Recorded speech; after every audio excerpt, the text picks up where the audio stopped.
Hey guys, Johnny master వివాదం గురించి అందరికి తెలుసు. జానీ మాస్టర్ చాలా పెద్ద ఆర్టిస్టులకి కొరియోగ్రాఫర్‌గా వర్క్ చేశారు. 'రామ్ చరణ్', 'ధనుష్', 'దళపతి విజయ్', అలాగే 'పునీత్ రాజ్ కుమార్', 'సుదీప్ కిచ్చా' ఇలాంటి పెద్ద పెద్ద ఆర్టిస్టులందరూ కూడా ఒకప్పుడు మంచి choreographer Jani master. And still ఆయన మూవీస్ చేస్తూ ఉన్నారు కూడా.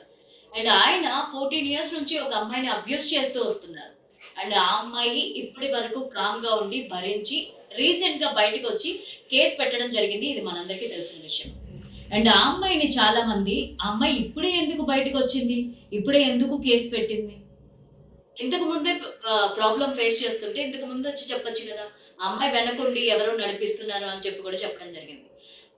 లిజన్, ఒక అమ్మాయి కామ్‌గా ఉంది. ఏం చేస్తున్నా అంటే ఎయిదర్ బెదిరించైనా ఉండాలి, లేకపోతే ఫైనాన్షియల్ ప్రాబ్లమ్ అయినా అయ్యుండాలి, ఫ్యామిలీ ఇష్యూస్ అయినా అయ్యుండాలి.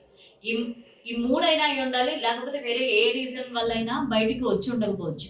అండ్ ఇప్పుడు భరించలేక బయటకొచ్చి చెప్తే ఆ అమ్మాయిని సపోర్ట్ చేయట్లేదు ఎవరు. అండ్ మనం చూసుకోవచ్చు, ఈరోజు జానీ మాస్టర్ చేసిన పనికి ఆయన ఒప్పుకొని జైలుకెళ్ళడం జరిగింది. ఈరోజు జానీ మాస్టర్ ఒక అమ్మాయిని అబ్యూజ్ చేయడం వల్ల ఊచలు లెక్కపెట్టే సిట్యుయేషన్‌కొచ్చేసారు. సో, మనం గుర్తుపెట్టుకోవాల్సిందేంటంటే, ఒక అమ్మాయిని ఏమన్నా చేసినప్పుడు ముందు వెనక ఆలోచించి చేయాలి.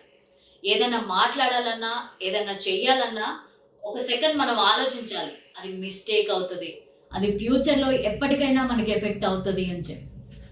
సో, జానీ మాస్టర్ చేశారు. ఏం కాదులే అని అనుకున్నారు. కానీ ఈరోజు సిట్యుయేషన్ ఏ విధంగా ఉంది?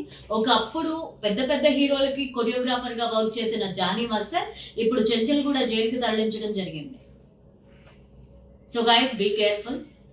అండ్ ఈ విషయంలో ఆ అమ్మాయికి న్యాయం జరగాలని నేను గూడా కోరుకుంటున్నాను. Keep watching.